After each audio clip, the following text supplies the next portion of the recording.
तुमचं स्वागत आहे. नमस्कार. आयकॉन स्टील प्रस्तुत बिल्ड आयकॉन या उपक्रमामध्ये आज आम्ही आलो आहोत हिंगोलीमध्ये आणि माझ्यासोबत आहेत इंजिनियर दामाजी बलखंडे सर, जे मागच्या 20-22 वर्षापासून या क्षेत्रात काम करतायत. सगळ्यात महत्वाचं 500 पेक्षा जास्त प्रोजेक्टचा अनुभव असलेली व्यक्ती आज माझ्यासोबत आहे. सो त्यांचा आजवरचा या सिव्हिल इंजिनिअरिंग क्षेत्रातला प्रवास, येणाऱ्या तरुण पिढीला ते काय सांगतील या सगळ्याबद्दल मला त्यांच्याशी बोलायचंय. सो पहिलाच प्रश्न मला असा आहे की तुमच्या शैक्षणिक पार्श्वभूमीबद्दल आम्हाला थोडं सांगाल.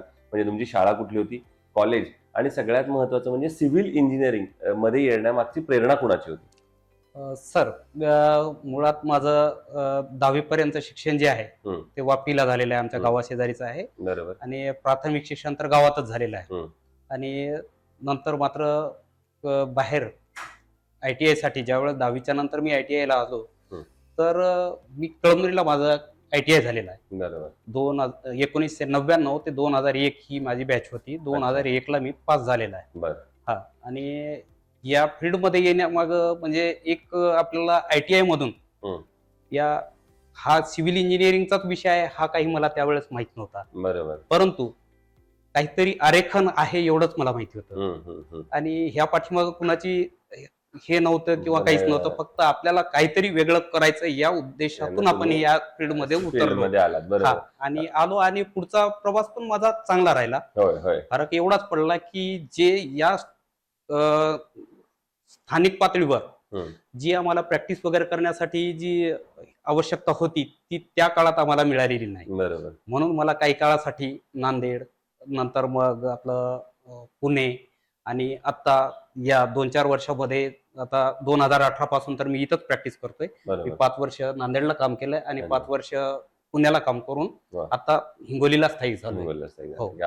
आणि इथून काही मी प्रोजेक्ट साठी प्लॅनिंग वगैरे जे आहेत माझ्या, मी इथून पुणे जिल्ह्यात पण पुरवल्यात आणि बाहेर पण काही गेलेले आहेत जे की मला माहिती नाही.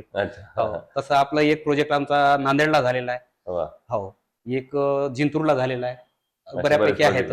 सो आता आपण सिव्हिल इंजिनिअरिंग मधल्या काही बेसिक प्रश्नांवर आपण चर्चा करूया. त्यातला सगळ्यात महत्वाचा पहिला प्रश्न आहे म्हणजे हे फील्ड क्रिएटिव्ह आहे खूप, त्याच्यात कल्पनेला खूप वाव आहे, पण या कल्पनेला तंत्रज्ञानाची पण जोड आता भरपूर मिळाली. तर या तंत्रज्ञानाचा किती फायदा तुम्हाला या क्षेत्रामध्ये होतो? या क्षेत्रामध्ये आपल्याला या तंत्रज्ञानाचा एवढा भरपूर फायदा होतो की खूपच फायदा होतो. या तांत्रिक युगामध्ये तंत्रज्ञानाला फार महत्व आहे. आणि जितकं तांत्रिक असाल तुम्ही तितकं फायदेशीर आहे. तंत्रज्ञान नवीन नवीन वापरत राहा, तुम्हाला भरपूर पुढे स्कोप आहे. दुसरं, या क्षेत्रामध्ये अकुशल कामगारांचं प्रमाण खूप आहे. अनस्किल्ड लेबर आपण ज्याला म्हणतो. पण अनस्किल्ड लेबर कडून काम करून घेणं हे बऱ्याचदा धोकादायक सुद्धा ठरू शकतं. तर त्याबद्दल तुमचं काय मत आहे? अनस्किल्ड लेबर कडून जर काम करून घेतलं तुम्ही तर त्याच्यामध्ये तुम्हालाच होतात ते भरपूर नुकसान होतात. बरोबर. आणि तसे करून घ्यायलाही नाही पाहिजे. कारण आता आमच्याकडे बरेचसे प्रोजेक्ट असे येतात की अगोदर तर त्यांनी अनस्किल्ड लोकांकडून काम केलेलं असतं आणि नंतर आमच्याकडे येतात टेक्निकली की बाबा आता आम्हाला ह्याच्यामध्ये काहीतरी सोल्युशन द्या. तर आम्ही ते सोल्युशन देताना एकतर आम्ही सांगितलेलं असतं की याची तोडफोड वगैरे करायला लागते, असं करायला लागतं. ते एवढ्या खर्चिक गोष्टी असतात की बघ आम्हाला एकतर त्यांचं तोडफोड करायचं पण आम्हाला हे होतं. त्यामधून आम्ही तांत्रिक दृष्ट्या कसं ते योग्य होईल आणि 2 पैसे कसे आमच्या ग्राहकांचे वाचतील याच्यावरती आमचा जास्तीत जास्त भर असतो. दुसरं, कन्स्ट्रक्शन करताना अर्थात तुम्ही स्वतः आता उत्तम ड्राफ्ट्समन किंवा ITIचा तुम्ही कोर्स केलेला आहे, त्यामुळे कुठल्याही कन्स्ट्रक्शन मध्ये रचना किंवा प्लॅन किंवा आराखड्याला सगळ्यात जास्त महत्व असतं, कारण त्याच्यानुसारच पुढचं कन्स्ट्रक्शन करतो. तर या प्लॅनचं काय महत्व सांगाल तुम्ही कन्स्ट्रक्शन मध्ये? प्लॅन ह्या दृष्टिकोनात असतो, कोणामधून असतो की माणसाला ज्या आपल्या ज्या गरजा आहेत, मूलभूत गरजा, कमी जागेमध्ये आणि कमी खर्चामध्ये आपल्याला कस्टमरच्या भौतिक गरजा कशा पूर्ण करता येतील आणि कमी खर्चात कशा होतील याच्यावरती आमचा जास्त भर असतो. जितकं जमेल तितकं त्यांचे 2 पैसे कसे वाचतील हा आमचा दृष्टिकोन असतो. बरोबर. मग याच्यावरच पुढचा प्रश्न असा येतो की बऱ्याचदा असं होतं की कस्टमर स्वतः कधी सांगत असतो की माझं बजेट कमी आहे, पण तुम्हाला तर क्वालिटी काम करायचं असतं, क्वालिटी कन्स्ट्रक्शन करायचं असतं. तर त्या कमी बजेटचा आणि क्वालिटीचा कसा समतोल साधता? मग आता आम्हाला ते ऍडजस्ट करूनच घ्यायला लागतं ना, कारण कसं असतं बजेट तर वाढवता येत नाही आम्हाला. थोडंफार असेल तर ठीक आहे, पण जास्तच बजेट असेल तर ते कसं मॅनेज करायचं? ते बघ, जसं आम्हाला त्यामधूनच मार्ग काढून आम्हाला त्यांच्या त्या गरजा पूर्ण कराव्या लागतात. करावे लागतात. बरोबर. दुसरं एक चांगलं कन्स्ट्रक्शन करण्यासाठी तुम्हाला काय अशा बेसिक टिप्स सांगाल किंवा बेसिक गोष्टी सांगाल, बाबी सांगाल की या लक्षात ठेवल्या पाहिजेत जर तुम्हाला चांगलं क्वालिटी कन्स्ट्रक्शन करायचं असेल तर? जर चांगलं क्वालिटी कन्स्ट्रक्शन करायचं असेल तर कुशल कारागिरी एक असावा.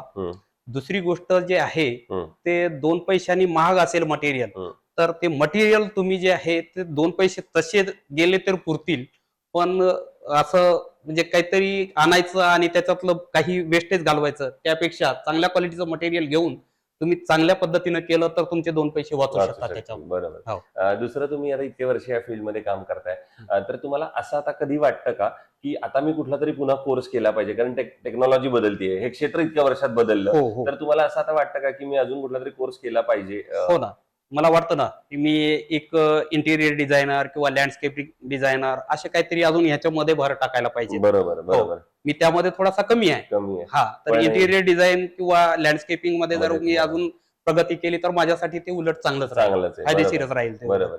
दुसरं, देशाच्या उभारणीमध्ये इंजिनियरचा फार मोठा वाटा आहे, आपण असं नेहमी म्हणतो, कारण इन्फ्रास्ट्रक्चर डेव्हलपमेंट इंजिनियर करत असतात. पण एका गावाच्या किंवा शहराच्या मूलभूत विकासामध्ये सुद्धा इंजिनियर कशा प्रकारची भूमिका बजावू शकतात असं तुम्हाला वाटतं? इंजिनियरच्या सल्ल्यांनी जर तुम्ही काम करून घेतलात तर तुमच्या प्रोजेक्ट कॉस्ट मध्ये बऱ्यापैकी म्हणजे प्रोजेक्ट कॉस्ट ही बऱ्यापैकी कमी होईल. हा, आणि बिना सल्ल्याचं जर केलात तर तुम्हाला ते महागातच पडेल. बरोबर. हा, त्यामुळे कसं आहे, इंजिनियरचा सल्ला घेऊन जर कोणतंही काम केलं तर तुम्हाला फायदेशीरच राहील. हो. दुसरं, येणाऱ्या 15-20 वर्षांमध्ये, 25 वर्षांमध्ये इंजिनिअरिंग किंवा सिव्हिल इंजिनिअरिंग या क्षेत्राचं भवितव्य तुम्ही कसं बघता? भरपूर स्कोप आहे आणि मला तर वाटतं की याच्यामध्ये जेवढं तुम्ही म्हणजे तंत्रज्ञान वाढवसाल तेवढं तुमच्यासाठी फायदेशीरच राहील, पुन्हा पण नवीन मुलांसाठी. बरोबर. हो. मग येणाऱ्या मुलांसाठी जी आता नुकती पासआउट होत आहेत इंजिनिअरिंग मध्ये, त्यांना काय सल्ला द्याल किंवा काय सांगाल की हे आहे तर तुम्ही या क्षेत्रामध्ये भरपूर संधी आहे? नाही, मग आम्ही याच्यामध्ये सांगाल ना की जर समजा सिव्हिलच कम्प्लीट असेल तर त्याला संलग्न मग तुम्ही आर्किटेक्चरल डिझायनर, अजून प्लस मध्ये तुम्ही इंटिरियर डिझायनर असा, अजून लँडस्केपिंग डिझायनर असा, ह्याच्यामध्ये सर्वेइंगचे वगैरे पार्ट्स असतात, त्यामध्ये तुम्ही अजून म्हणजे प्रोग्रेस करा, जेणेकरून तुम्हाला म्हणजे कोणतीही जरी बाजू आली तर तुम्ही मागे न राहाल. बरोबर. आणि त्याच्यामुळे तुम्हाला की अडचणीचा ठरू नये, बरोबर, हा उद्देश राहील माझा सांगण्याचा. दुसरं, आता तुम्ही एवढे 500 पेक्षा जास्त प्रोजेक्टवर आपण मगाशी बोललो तसं काम केलंय, तर असा एखादा आयकॉनिक प्रोजेक्ट वाटतो का तुम्ही इतक्या वर्षांमध्ये की तुम्हाला एक वेगळं समाधान मिळालं तो काम करताना, आनंद मिळाला? हो ना, आहे की तसा एक कळमनुरीमध्ये माझा तुळजाभवानी मंदिराच्या बाजूला एक प्रोजेक्ट झालेला आहे. बरं. तिथं कळमनुरी सारख्या ठिकाणी आम्ही एक अपार्टमेंट डेव्हलप केलेलं आहे. बरं. आणि म्हणजे कस्टमरच्या ज्या मूलभूत गरजा होत्या त्या आम्ही त्यांच्या प्लॅन मध्ये सगळ्या काही उतरवून दिलेल्या आहेत, आणि आज तो प्रोजेक्ट माझा कम्प्लीट झालेला आहे. माझ्या हातावरती आज जर 3.5 मजल्याचा प्रोजेक्ट होतोय आणि ते जवळपास 17 फ्लॅट आहेत अपार्टमेंट मध्ये. मला त्याची खूप उत्सुकता आहे आणि माझ्या हातून हा प्रोजेक्ट कम्प्लीट झालेला आहे. याचा आनंद वेगळा. हो, याचा वेगळा आनंद आहे. नाहीतर आतापर्यंत मी केलं काम, पण मी दुसऱ्यांसाठीच केलेलं आहे. बरोबर. पण आता माझ्या ह्याच्यासाठी मी ते एक चांगला प्रोजेक्ट माझा झालेला आहे. त्या सोबत एक राजू पटणे म्हणून माझे कस्टमर आहेत, त्यांचा एक 2-2.5 मजली प्रोजेक्ट आहे आणि तो पण मी रेसिडेन्शियल प्रोजेक्ट कम्प्लीट केलेला आहे. आणि जवळपास कळमनुरीमध्ये माझे 10 जागेवरती प्रोजेक्ट झालेले आहेत. Very good. हो, 2 वर्षामध्ये कळमनुरीमध्ये मी बऱ्यापैकी हे केलेलं होतं. आता या वर्षी माझं थोडस कमी आहे. हे झाले आयकॉनिक प्रोजेक्ट आपण सांगू शकतात, पण दुसरे असे काही प्रोजेक्ट असतील जे करताना तुम्हाला अडचणी आल्या असतील किंवा आव्हान आलं असेल, तर ते आव्हानावर कशी मात केली तुम्ही किंवा कुठली अडचण आलेली, काही प्रसंग सांगू शकाल का? हो, असतात. काही काही ठिकाणी आम्हाला बरेचसे अडचणी येतात, जसं की बीसी ट्रीटमेंट असेल किंवा काही गोष्टी असतील त्या आम्हाला म्हणजे परवडण्यासारख्या ह्याच्यामधून कशा करायच्या आहेत ना, असे बरेचसे प्रोजेक्ट असतात. तिथं आम्हाला बराच विचार करून कामं करावी लागतात. बरोबर. आहेत तसे बरेचसे. हो. दुसरं, कन्स्ट्रक्शन मध्ये सिमेंट आणि स्टील या 2 महत्वाच्या गोष्टी आहेत. तर स्टील निवडताना काय त्याची गुणवैशिष्ट्ये सांगाल किंवा काय क्वालिटी सांगाल की असं स्टील असावं किंवा असं असलेलं स्टील घ्यावं? स्टील घेताना स्टील हे चांगल्या गुणवत्तेचं असावं. बरोबर. आणि दुसरी गोष्ट रेग्युलर साईज मध्ये असावं. दुसरी गोष्ट ते ठराविक प्रमाणात लवचिक असावं, टणक आणि हे नसावं. बरोबर. कारण उद्या काम करताना त्याचे जर आपण बेंड वगैरे करतो त्यावेळेस त्याच्यावरती क्रॅक वगैरे घ्यायला नको, अशा हिशोबाचं स्टील पाहिजे. बरोबर. दुसरं, आयकॉन स्टील तुम्ही कुठल्या प्रोजेक्ट मध्ये वापरलंय का यापूर्वी? आता माझ्याकडं अंजनवाडी म्हणून एक गाव आहे, बरोबर. तिथं 2 मजली एक प्रोजेक्ट झालेला आहे. ओके. आणि तिथं अजून 2-3 प्रोजेक्ट झालेत माझे. हम्म, हम्म. तर तिथल्या जवळपास तिन्ही प्रोजेक्ट वरती माझा Icon आयकॉन Steel स्टील वा. आहे. वा. आणि गेल्या वर्षी मी माझ्या स्वतःच्या घराचं काम केलं, तिथं मी सगळं आयकॉन स्टीलच वा वापरलेलं आहे. वा वा, म्हणजे तुमचा खरा विश्वास आयकॉन हो, स्टीलवर आहे, आहे. आहे, आहे. तर मग आयकॉन स्टीलच्या प्रॉडक्टचं तुम्ही बोललातच, त्यांच्या सर्व्हिसेस बद्दल काही गुणवैशिष्ट्य सांगू शकाल का? आहेत किंवा ना, राठी चांगलं आहे. सरांची कधी भेट झाली आहे का? राठी सरांची माझी तर भेट नाही भेट नाही झालेली. झाली, बरं. हो, प्रत्यक्ष भेट नाही झाली. राहिलं बरं. हो. त्यांच्या सर्व्हिसेस बद्दल, की त्यांची डिलिव्हरी चांगली आहे, त्यांची कॉस्ट चांगली आहे, कधी वेळेत हवं असतं तेव्हा मटेरियल मिळतं, असं काही वेगळं सांगू नाही, शकाल? मटेरियल मिळतं.